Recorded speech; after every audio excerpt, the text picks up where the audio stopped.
حمدا لمن يعود عليه النشأة الأخرى والمبعوث رحمة للعالمين بشيرا ونذيرا نصلي ونسلم عليه أما بعد. Respecto a la historia del profeta Moisés.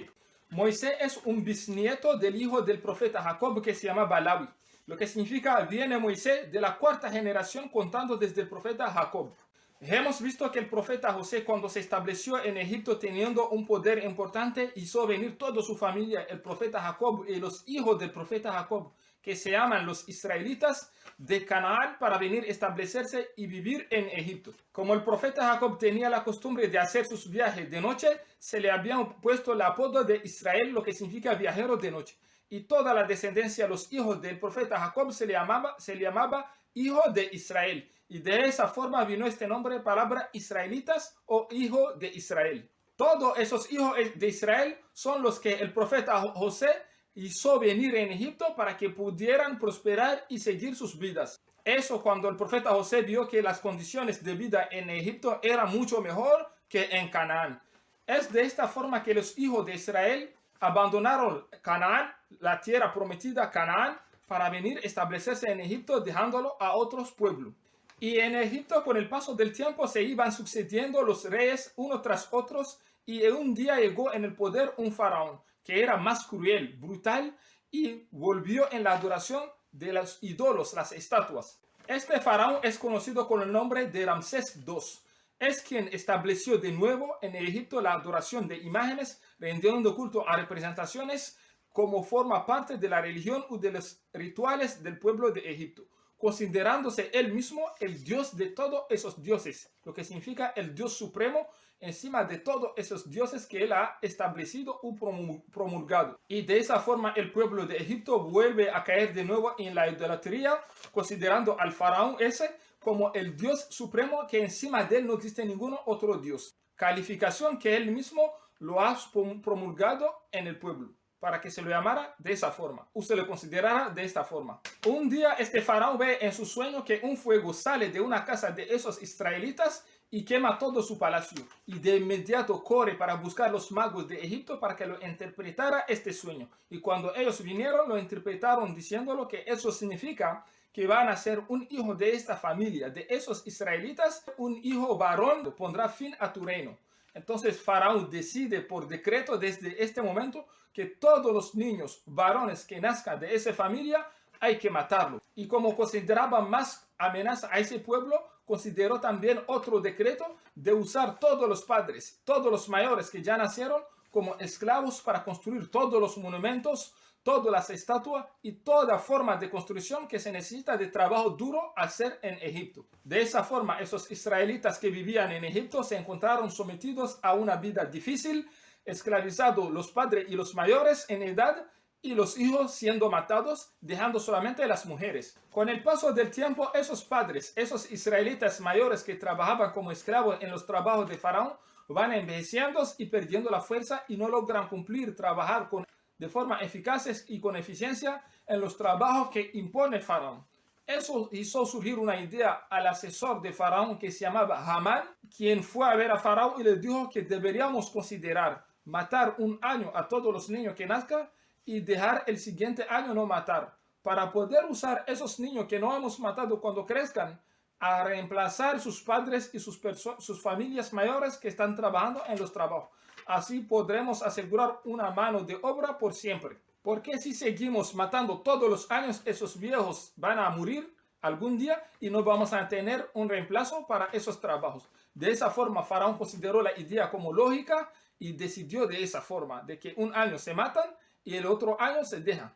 El año alterno que tocaba dejar los niños vivos en una familia israelita, un hombre que se llamaba Imran, su mujer pare un niño y ellos lo nombran Aarón. Y el siguiente año que tocaba matar los hijos varones que nazcan, este mismo hombre que se llamaba Imran, su mujer pare un niño, ellos lo nombran con el nombre de Moisés.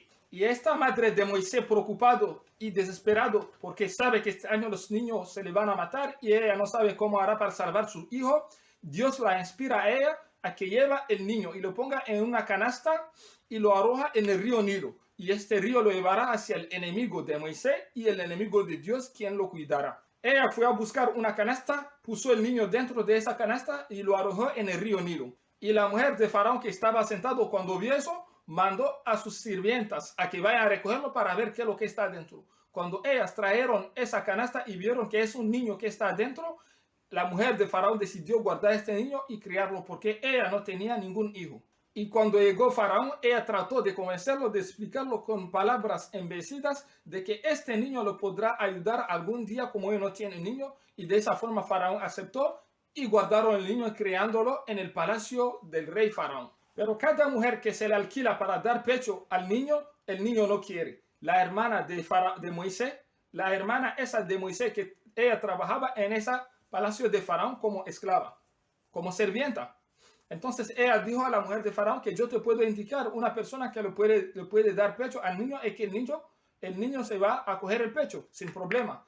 Entonces de esa forma esta niña va a llamar a su mamá y la mamá viene y da pecho al niño. Porque Dios lo había dicho a la mamá de Moisés durante esa inspiración que te haremos devolver tu hijo sano y a salvo. De esa forma la mamá pudo acceder y tener acceso a su hijo.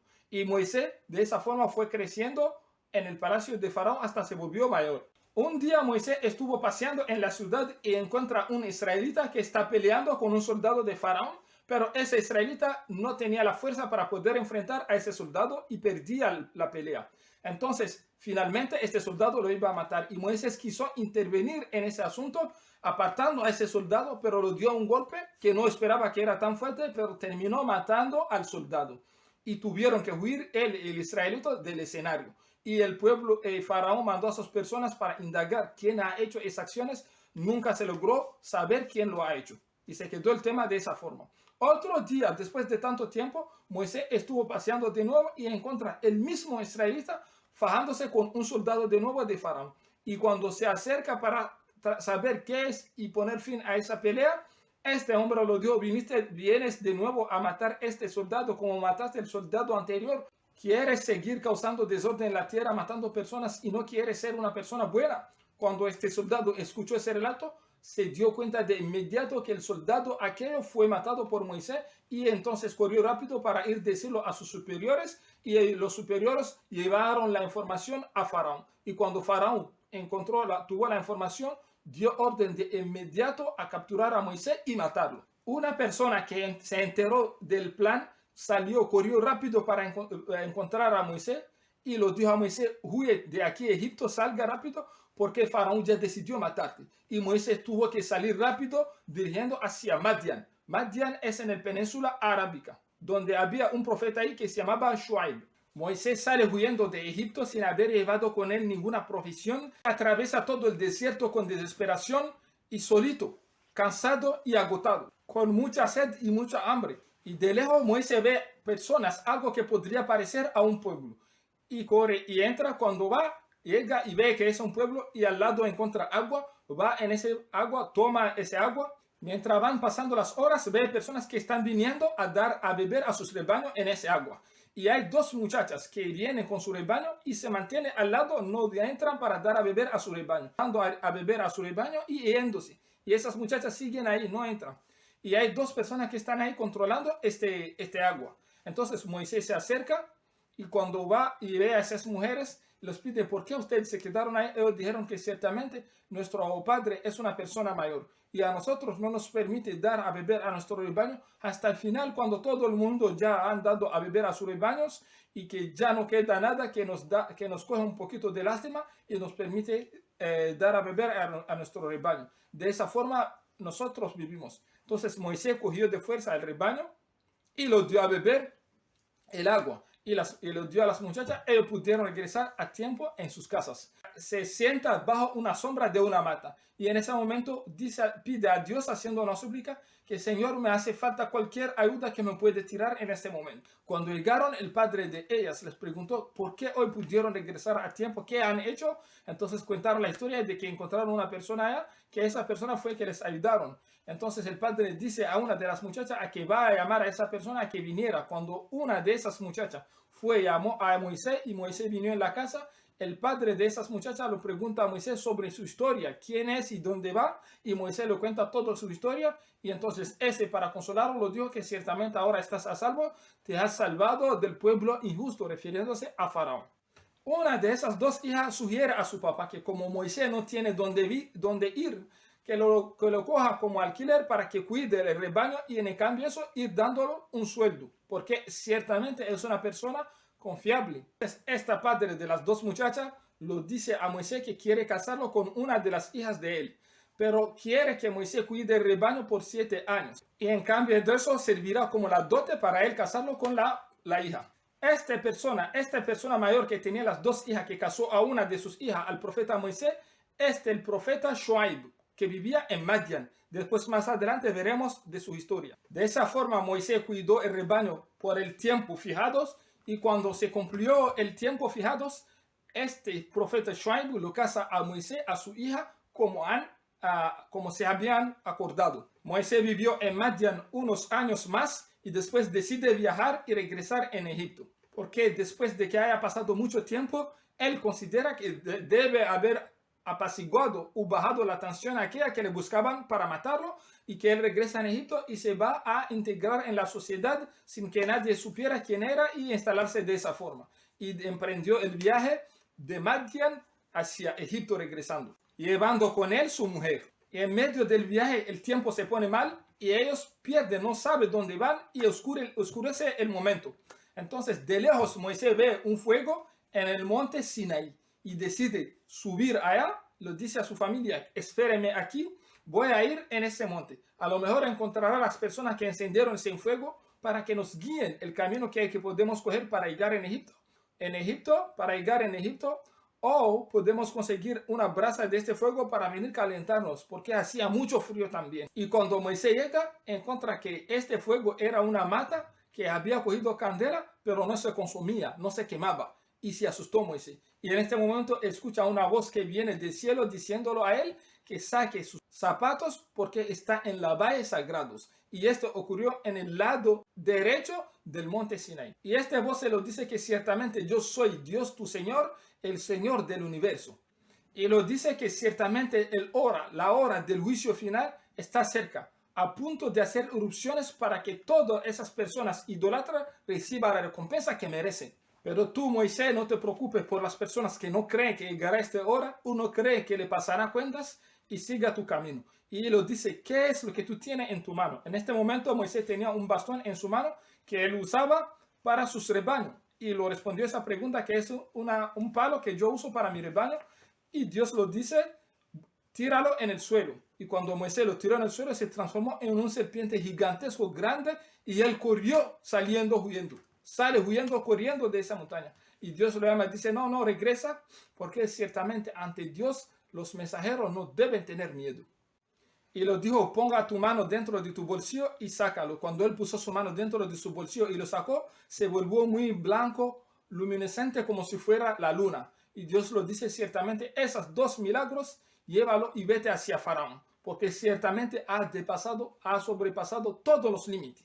Moisés le responde: Señor, yo no me atrevo a presentarme ante Faraón, porque ciertamente he matado a una persona, y si ellos se dan cuenta que es yo, me van a matar. Manda a mi hermano Aarón, porque él es más elocuente que yo. Dios le dijo: no te preocupes, nosotros estaremos con ustedes los dos, tú y tu hermano Aarón, estaremos viendo y escuchando lo que está pasando ahí, y les protegeremos de todo intento de asesinato. No les pasará nada. Moisés baja del monte Sinaí, va a acompañar a su familia y va en Egipto. Y busca a su hermano Aarón, y van los dos hacia Faraón y se presentan ante Faraón diciéndolo que ciertamente Dios los ha mandado con 2 cosas. La primera cosa, que Faraón debe dejar de considerarse Dios, y Faraón y su pueblo deben dejar de adorar imágenes, idolatrías, representaciones, primera cosa. Y la segunda cosa, que tiene que dejar irse los israelitas que Faraón había esclavizado. Cuando se presentaron ante Faraón con esta petición, Faraón lo dijo: ¿y cuál es tu Señor este? ¿Quién es este Señor del universo que tú me estás hablando tanto? Si yo soy el Señor del universo, el Dios de los dioses. Entonces Moisés lo dijo: es el Dios que ha creado y ha perfeccionado cualquier cosa. Faraón se molesta y lo dijo: ciertamente, si sigue con ese discurso llamando a otro Dios que no sea yo te pondré en cárcel, te mandaré preso. por estar propagando mentiras. Entonces Moisés le responde, aunque yo te muestro una prueba evidente. Faraón le dijo, muestra esa prueba que tú tienes. En ese momento Moisés tiró su bastón en el suelo, se transformó en serpiente y sacó su mano y lo salió todo blanco. Y Faraón y sus dignatarios empezaron a reír y a burlarse, diciéndolo que ciertamente los magos nuestros saben hacer toda esa magia que tú viniste. Y el pueblo de Faraón, los dignatarios, dijeron a Faraón, esas dos personas son dos magos que vinieron, que quieren sacarnos de nuestra tierra y quieren cambiar nuestra cultura, nuestra religión, para llevarnos hacia el desvío. Háganlo esperar y vamos a hacer una competición entre ellos y los magos nuestros. Quien gana esa competición será quien triunfará. Había un día de conmemoración en Egipto de festejo de sus dioses paganos, que este día se conmemoraba en Egipto, y Faraón decidió usar ese día como día de encuentro, de este enfrentamiento, de esa competición entre Moisés y los magos de ellos. Y Faraón reunió a todo el pueblo de Egipto ese día y llamó a los magos. Los magos le preguntaron, ¿tendremos alguna recompensa si ganamos esa pelea? Si ganamos esa competición, Faraón les dijo que ciertamente ustedes serán los más cerca de mí. Tendrá un regalo grande. Y de esa forma toda la gente fue reunidos y se encontraron en el momento de encuentro. Y los magos dijeron a Moisés, ¿vas a lanzar tú primero tu bastón o nosotros lanzamos nuestro bastón? Moisés dijo, lancen ustedes. Y cuando ellos lanzaron, se transformó. Esos magos de Faraón hicieron ver al pueblo, a las personas de Egipto, con sus ojos como si fueran esos bastones, serpiente moviéndose, pero era pura magia de ellos, no era realmente serpiente. Y cuando Moisés lanzó su bastón en el suelo, se transformó en un serpiente verdadero y tragó todos los demás serpientes que ellos habían transformado con sus bastones. Y de esa forma se quedaron asustados, sabiendo que esa es la verdad. Entonces cayeron postrados esos magos ante Moisés y reclamaron que ellos se someten y creen al Dios de Moisés y de Aarón. Al haberse pasado eso, Faraón se molestó mucho, se llenó de rabia en su corazón y de odio, sintiéndose humillado él que se creía Dios encima de los dioses.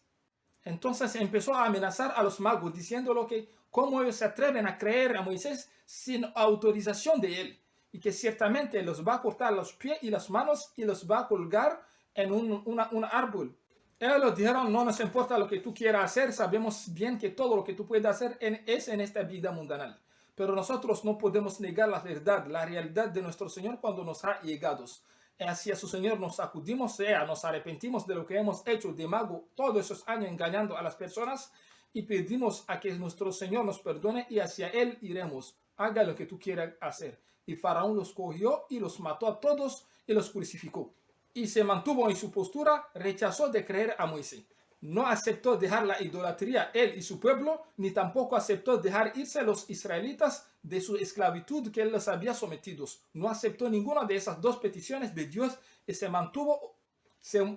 Faraón consideraba que Moisés es inferior y que no tenía ninguna lección ni guía a recibir de él, porque pertenece a esos esclavos, a esos israelitas que él ha esclavizado. Además de que es un chiquito que él ha criado en su casa. Por eso lo dice, ¿acaso no eres el chiquito ese que teníamos en la casa criando por años y que has hecho lo que hiciste? Y creo sinceramente que tú eres un mentiroso. Por eso Moisés le responde que ciertamente lo ha hecho, estando de los que se desviaron.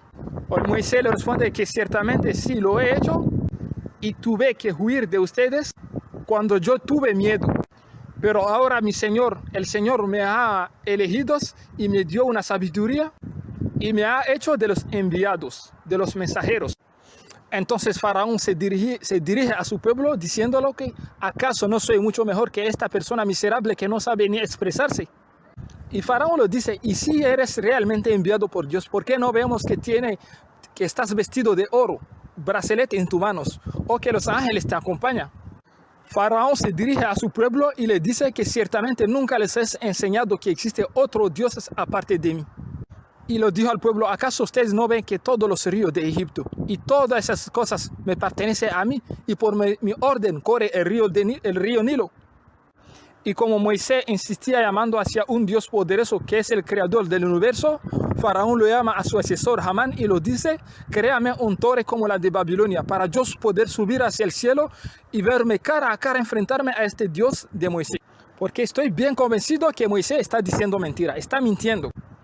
Hamán inicia la construcción de los torres más altos de Egipto, conocido con el nombre de pirámides, que fueron construidos por orden de Faraón. De esa forma también Dios nombra a Faraón con otro apodo que lo llama con el nombre de Zil Autad, el dueño de las pirámides. Uno de los trucos o jugadas que Satanás lo jugó a Faraón fue que un día llevaba entre su mano un niño muerto. Y acude hacia Faraón y le dice que quiere, como él es Dios, que le resucite su hijo porque es el único hijo que tiene y que le ayuda en la siembra, en todos los trabajos del campo. Y que no tiene ningún otro hijo que ese. Faraón sorprendido de la petición y incapaz de cumplir con esa petición, lo dice a Satanás que vaya y pasa el siguiente día. Y Satanás había venido con la apariencia humana de una persona anciana que necesitaba realmente a su hijo para poder cumplir con los trabajos difíciles del campo. Faraón decía pensando que Satanás realmente, esa persona, porque no sabía que era Satanás, va a terminar enterrando a su hijo y no va a aparecer más. Pero el segundo día, como prometido, aparece Satanás con el niño muerto en su mano para que le resucitaran. Entonces Faraón le da otra cita, otros días, y cuando él se va, Faraón ordena a sus soldados, a las guardias, de que no permite más a esa persona entrar, acceder en su palacio. Y cuando viene el otro día, Satanás queriendo pasar para ir ver a Faraón que le resucitara a su hijo por una promesa que le dio que pasara ese día, los guardias les dicen que no está permitido pasar. Y Satanás desaparece y aparece dentro del palacio con el chiquito muerto ante Faraón, que él vino a que se le resucitara. Entonces, como Faraón no era capaz de hacerlo, finalmente Satanás empezó a amonestarlo, diciéndole que realmente tú no eres Dios, deja de engañarte porque el que te ha creado es superior y encima de ti. Es el que da la vida y saca la vida. Es el que te ha creado y ha creado todo lo que está ahí. Y así Satanás fue dándole mucha amonestación para recordarlo que lo que está haciendo no es lo correcto. Hasta finalmente Faraón se quedó convencido que no está en el camino correcto y decide finalmente ir a ver a Moisés y arrepentirse. Y Satanás se fue. Y cuando el segundo día Faraón sale de su casa para ir a buscar a Moisés, Satanás aparece en camino con otra forma y le pregunta: oh, mi señor Faraón, ¿dónde va? Y él lo responde que va a ver a Moisés para arrepentirse de lo que ha hecho y reconocer al Dios de Moisés. Entonces, en ese momento, Satanás empezó a explicarlo que es una humillación de su poder y se va a pisar su prestigio y todo el reino de Egipto no tendrá ningún valor. Y otra persona también se va a atrever a reclamar que tiene otro Dios más fuerte que Faraón y eso será el caos, el desorden, que él no debería aceptar esa cosa porque tiene consecuencias grandes en su prestigio personalmente y en su honor y en el reino de Egipto. Faraón lo analizó y vio que es algo razonable y real y dio espalda y no fue a ver a Moisés y se mantuvo en su postura que él es el Dios. Y a consecuencia de toda la arrogancia y de todos los pecados que cometía Faraón y su gente, Dios dice que ellos serán en lo más duro, el más peor castigo en el infierno el día del juicio final.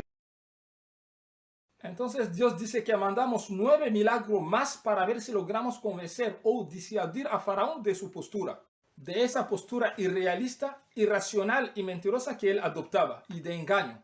La primera cosa de esos milagros que Dios ha hecho es que se levantaron por la mañana y encontraron que Egipto está inundado de agua. El río Nilo se desbordó, aumentó sus volúmenes y inundó todo Egipto en su totalidad, sin excepción. El agua llega en todas las casas inundados, lo que obstaculizaba la rutina del pueblo de Egipto y hacía surgir enfermedades. La gente se enfermaba y las cosas se complicaban.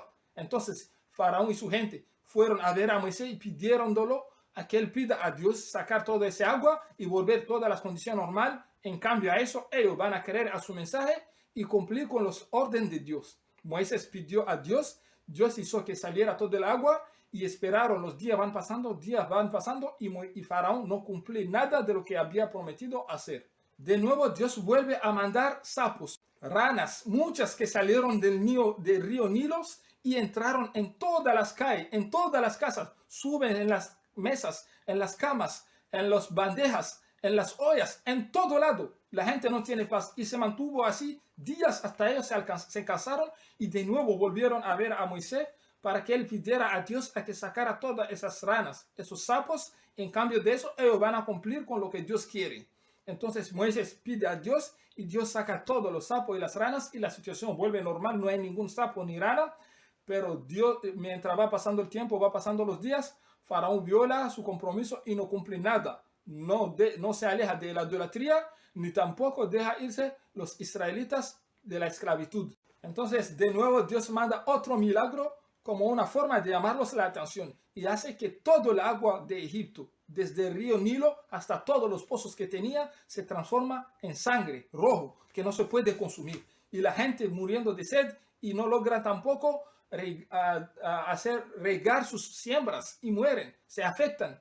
Y de esa forma se mantuvieron por días. Entonces tuvo que ir Faraón de nuevo ante Moisés, pedirlo a que pida a su Dios a que mejora esas condiciones y que todo vuelva a la normalidad. En cambio de eso, ellos van a cumplir con lo que Dios quiere, alejarse de la idolatría y dejar que los israelitas no sean esclavos, no esclavizarlos y dejarlos ir. De esa forma, Dios vuelve todas las condiciones a la normal y va pasando los días y Faraón no responde a ninguna de las promesas que tomó a Dios, no cumple con ninguna promesa de lo que prometió a Dios, ni se aleja de la idolatría, ni deja a los israelitas en paz, lejos de la esclavitud. Entonces, de nuevo, para llamarlos la atención, Dios hace que aparezca piojo, una epidemia de piojo. Muchos piojos están picando a las personas en todo el pueblo y se mantuvieron en esa situación difícil hasta Faraón desesperó. Fue de nuevo a ver a Moisés con sus dignitarios pidiéndolo a que pida a su Dios alejarlos de esa situación y mejorar esas condiciones. Si se mejoran esas condiciones, ellos aceptarán todas las peticiones que quiere Dios, se alejarán de las idolatrías y dejarán a los israelitas irse lejos de la esclavitud. Cuando Dios mejoró y volvió toda la situación a la normalidad, Faraón pasa los días y no cumple ninguna promesa de lo que él ha prometido. Como Faraón no ha cumplido de su parte la promesa que ha dicho, Dios de nuevo manda lo que llamamos grillos, langosta parecido a grillos, que entraron y devastaron toda la siembra de Egipto, todas sin excepción.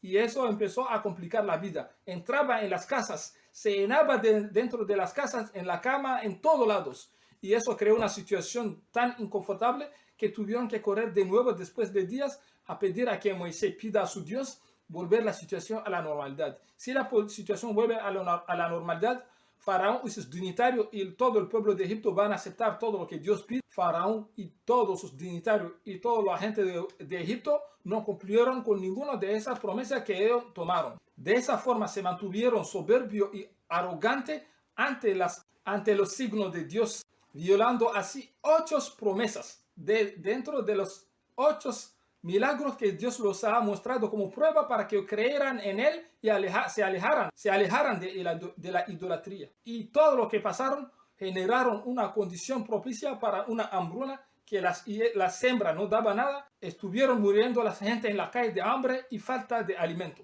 Entonces corrieron rápido y pidieron a Moisés a que pida a Dios que alejen, que mejore la situación. Si la situación mejora, ellos van a aceptar lo que Dios pide y responderán de forma favorable a lo que Dios pide.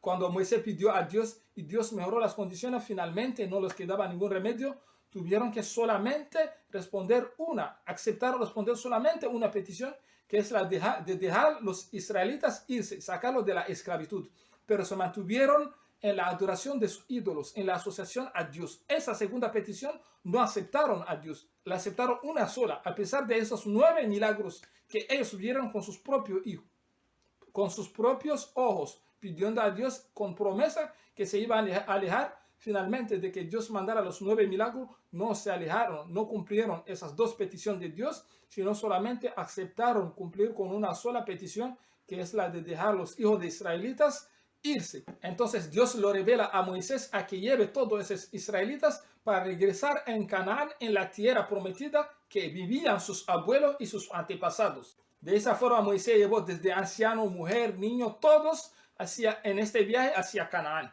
Y cuando llega al borde saliendo de Egipto, se encuentran a un mar que está ahí frente, que no lo pueden cruzar porque no tiene barco, no tiene ningún medio para poder cruzar este mar, y se quedaron ahí. Y Hamán, el asesor de Faraón, lo dice a Faraón que dejar solamente así irse esos israelitas, así, es una humillación para su divinidad, para su estado de Dios, él como Faraón, y para su estado de rey de Egipto, con toda la fuerza y la grandeza que él tiene. Debería perseguirlos y matarlos todo en el desierto para acabar con ese capítulo, cerrarlo de esa forma. Que de esa forma él logrará reafirmar su estatus de Dios ante el pueblo de Egipto y ante el mundo entero. Entonces, este espíritu de arrogancia y de grandeza de Faraón lo hizo ver esa idea como bonito y salió con sus soldados y toda su caballería para ir masacrar a esos israelitas en el medio del desierto en contra de todo lo que él había prometido a Moisés, violando todo lo que él había prometido a Moisés. Cuando Moisés y los israelitas en el medio del desierto vieron detrás de ellos Faraón, su caballería y todos sus soldados viniendo hacia ellos con mucha furia y odios para masacrarlos, dijeron, oh, esa gente nos van a atrapar y se acabó nuestra vida aquí. Empezaron a echar la culpa a Moisés, lamentándolo de que a causa de él van a ser exterminados. Debería haberlos dejado en la esclavitud que ellos estaban, era mucho mejor que en este muerto atroz que ellos van a pasar. Entonces Moisés le responde a los israelitas que no se preocupen, Dios no dejará que triunfen nuestros enemigos y Dios nos protegerá, quédense quietos y tranquilos. Entonces Dios dice que revelamos a Moisés que cogiera su bastón y golpeara el mar. Se abrirá en dos partes para que ellos puedan pasar. Cuando Moisés hizo eso, golpeó el mar con su bastón, Dios dice que se abrieron en dos partes grandes como si fueran montañas y atravesaron los israelitas este mar, saliendo del otro lado para seguir su viaje hacia Canaán. Y cuando Faraón llega, encontraron que ya los israelitas atravesaron, estaban en el otro lado, pero todavía se mantenía abierto el pasaje. Entonces, estaban discutiendo si van a pasar o no van a pasar, porque tenían miedo, nunca habían visto eso. Pero finalmente, Hamán lo dice a Faraón que no debería tener miedo. Si ellos, los inútiles, pasaron, él como Dios y ellos que tan fuerza tienes, no les pasará nada. Entonces entraron en el mar, cogiendo este pasaje, pasando ellos y sus soldados y toda la caballería que llevaban. Y Dios dice que revelamos a Moisés a que esperar hasta que ellos estén bien todos metidos, cerrar este mar. Y Dios dice de esa forma, cuando ya entraron todos, estuvieron dentro del mar, ordenamos al mar a cerrarse y se cerró el camino y se ahogaron, murieron todos excepto Faraón, que fue subido entre dos olas. Y cuando se encontró en esa situación que se va a ahogar, empezó en ese momento a gritar, haciendo gritos y diciendo que ahora cree en el Dios que creyeron esos israelitas y que ahora él es de los sometidos, de los musulmanes. Dios dice que lo respondimos, ahora es ahora que vas a creer, ahora. Mientras que te llegaron todas las pruebas y todas las evidencias y las negaste por soberbia y arrogancia, es ahora que vas a arrepentirte. No te vamos a aceptar tu arrepentimiento y vamos a salvar solamente tu cuerpo para que sea de prueba para todas las generaciones que vienen, para que lo miren y sepan que quien trata o se atreve a desafiar a Dios tendrá una finalidad oscura. De esa forma, todos los soldados, toda la caballería que se ahogaron en el Mar Rojo, no se logró encontrar sus cuerpos, fueron devastados y comidos por insectos marinos, bestias y animales y peces marinos. Solamente fue el cuerpo de Faraón que Dios, como prometió, lo salvó y sacó de eso y se mantiene guardado en el Museo de Egipto, donde la gente va y viendo y recordando la historia, sabiendo qué pasa y qué pasó y cuál es la postura de Dios ante toda persona que adopta otra divinidad o adora ídolos o representaciones asociando a Dios de esa forma, las consecuencias que lo espera o que lo esperará el día del juicio final. Así, de esa forma, se cerró el capítulo de la historia entre Moisés y Faraón. Las moralejas o las enseñanzas que podemos sacar o Dios quiso transmitirnos a través de esta historia de Moisés y Faraón es que el tema de la idolatría Dios no lo tolera, ni un céntimo.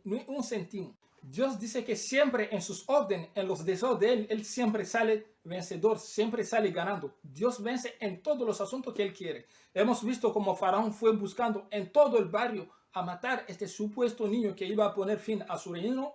Y Dios lo que hizo, no lo escondió a este niño, sino más bien lo llevó en la casa de Faraón y lo dio a Faraón para que Faraón él mismo lo cría, este niño. Mientras él ni sabía y lo está buscando en el pueblo y matando niño, siendo que este niño está con él, al lado de él, y es él que lo está criando. De esa forma Dios humilló a Faraón, mostrándolo de que Dios hace lo que quiere y cuando quiere, y nadie logra contrarrestar o hacerlo fracasar en sus planes. Y eso es la forma que Dios humilla a todas las personas que se hunden en el pecado de la idolatría, adorando imágenes, representaciones, santos, ídolos y toda otra forma de adoración pagana. Porque el problema realmente de Faraón no era por haber esclavizado los israelitas, el problema no era eso.